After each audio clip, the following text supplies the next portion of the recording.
मंगळवार 24 मार्च रोजी महाराष्ट्र जिल्हा परिषद व पंचायत समिती अधिनियम 1961 कलम 167 अन्वये अमरावती जिल्हा परिषदेचा सन 2025-26 चा सुधारित व सन 2026-27 चा मूळ अर्थसंकल्प सादर करण्यात आलाय। हा अर्थसंकल्प जिल्हा परिषदेच्या मुख्य कार्यकारी अधिकारी संचिता मोहपात्रा यांच्या उपस्थितीत जाहीर करण्यात आलाय।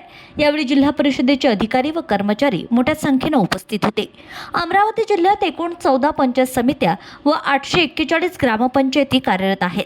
जिल्हा परिषदेला मुद्रांक शुल्क, स्थानिक उपकर, सापेक्ष अनुदान, पाणीपट्टी व वन अनुदान यांसारख्या मर्यादित उत्पन्न स्त्रोतांवर आधारित अर्थसंकल्प तयार करण्यात आलाय। उपलब्ध निधीतून समतोल विकास साधण्याचा प्रयत्न करण्यात आल्याचं सांगण्यात आलंय।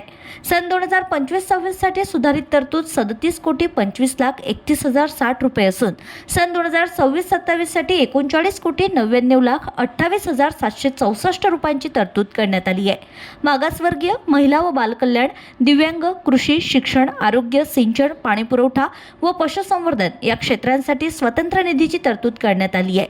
या अर्थसंकल्पाद्वारे जिल्ह्याच्या सर्वांगीण विकासाला चालना देण्याचा प्रयत्न असल्याची माहिती मुख्य कार्यकारी अधिकारी संचिता मोहपात्रा यांनी दिली आहे।